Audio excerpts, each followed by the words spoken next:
Welcome back, guys, to a new video. Today we're going to be doing an actual exercise. So before you keep watching, I do recommend you to watch the video explaining this guy here, the external merge sort. If you explain it, if you watch this, you'll be able to understand this exercise way easier, sorry. So let's start with the first. So we start with A, right? We start with A, and they're telling us we have 25,000 blocks. So 25,000 blocks, right? In our hard drive, basically, we just do blocks, and we do the hard drive little like kind of icon, and let's do like a big array here, like with a bunch of like blocks, so to speak. And then over here we have 48 blocks for our RAM. Blocks for our RAM. So let's just do like something like that. Maybe some like I don't know how to draw RAM, but honestly. And let's say we have less blocks here, so we have 1, 2, 3. In this case, they're asking us, okay, how many partitions do we get in the first run, right? How many partitions are created, basically. And this can be seen as, basically, if we have 48 blocks available, and we need to divide these blocks so they fit in here, how many like groups of those blocks do we have? So it's quite simply 25,000 divided by 48, right? So 25,000 divided by 48 is going to be basically the following. 25,000, let me just open my calculator here. 25,000 divided by 48 is simply going to be 520, but we're going to round up, so it's going to be 521. And that's going to be 521 partitions. Right? Then question number 2 asks us, hey, how do you do the next thing? It says, how many merge runs do we need to sort a document in this totality? It's important to take this. Consider that we can take as many subrelations and we can merge them at the same time. So it's not just simply binary. So what does that mean? Well, that means normally we go back to our external merge sort. When do we do the merge? Normally speaking, in like normal situations, they would do a merge sort like following, right? They would do just 2 at a time, 2 blocks at a time, like so. But in our case, in the case I explained in the video that I did, we do 3, right? And these 3 enter the RAM as much as possible, basically. So, normally speaking, if they didn't write like also nicht einfach binär, we would simply write log 2 5 to 1, right? Because the partitions is, well, 5 to 1 is the number of partitions we have. But in this case, it's not true. In this case, we want to do 48. Why 48? Because that's the size of our blocks, right? We're going to have a red block that's really freaking big. It has 48 slots. And we're going to have the same, but there's going to be another chunk. So it's going to be, let's make it blue. And that's going to merge on the RAM that we have that's green, right? There's the RAM. And that's going to merge here all at the same time. And if we have more slots, like we have other 48, like of these guys, right? They will also go here, and they will also go there. So that's how you visualize it, like graphically. So that's why we have log of 48. Now you're gonna ask me, Sebastian, I don't understand what log is. Well, log is basically just this. Let's go to the thing here. The reason we use logarithms to calculate the number of runs is due to the nature of the merging process and sorting, which is an iterative, I don't know how to pronounce that.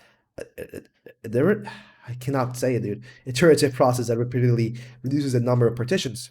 In external sorting, each run merges a certain number of partitions into larger ones. If the main memory can hold n blocks and each block contains one initial partition, then you can merge n partitions at once. So you can just keep reading this. So let's say you start with n partitions. After one run, n over m partitions left. After the next run, you'll have n over m partitions and so forth. The number of partitions reduces geometrically, not linearly, which is why we use logarithms to calculate the number of runs. So that's basically it, you know? Um, so yeah, let's keep going. Um, so that's y is log 48. And then we take the number of partitions, is 5 to 1, right? So log of 48 of 5 to 1, let's calculate that. Let's go here. Log of 48 of 5 to 1. 5 to 1. Let's do that. 1.61, right? But we round that up, obviously. So it's going to be 2 merges. 2 merges. I simply say, hey, it's just 1.61, which is 2 merges basically. So cool. That's all great and dandy. Now, let's continue. They ask us how many, let me just remove the calculator real quick. How many block accesses will we be doing up until we do the full sorting? Well, let's go back to ChatGPT because he explained it really well. Let's go. Here, it says 2 times n times r. This is a formula that is used to calculate this in number 3. The n represents the total number of blocks in the file that you're sorting, right? So in this case, 25,000. Here's a breakdown of what each symbol represents. This represents the fact that each block is read into main memory once, right? And then written back out to the secondary storage in each run. So each block is accessed twice. This represents the total number of blocks in the file. It's the size of the data you're sorting, measured in blocks. And this measures the number of runs. We calculated this. A run is a one pass through the data, either to create initial sorted partitions in the first run or to merge existing partitions. So that's the reasoning behind the formula. So let's go back. If you didn't understand, basically, when we do, let's go back up. When we do external merge sort, right? We normally take always we take one case here, we write it into a RAM, and then we write it into the disk. So we access it twice. That's a 2. N stands for the amount of entries we need to obviously work with, and R is the number of runs, the number of this, how many times we do that. So that's a reason behind that. So obviously we're going to do here 2 times n times r, which is going to be 2 times 25,000 times r, which is 2. So that's going to be, whip out the calculator, 2 times 25,000 times 2, that's going to be 10,000. 10,000 accesses. That's a weird word.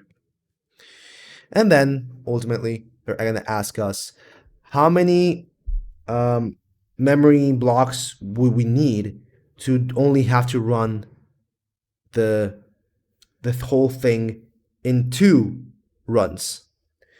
What they mean with this, it's a bit confusing because we already have 2 merges runs. But what they mean is how many of like memory will we need to just run this once? Sorry, twice. That means we run this thing once, which is a splitting phase, and we run this once as well, right? So that means that our merge sort or merge phase, we only have 1 run. To calculate this, it's simply square root of n. It's just as simply as that, when honestly. Square root of n. So in this case, 25,000. So if we do square root of n, let's do that. 25,000. That's going to be basically 159. 159 blocks in RAM.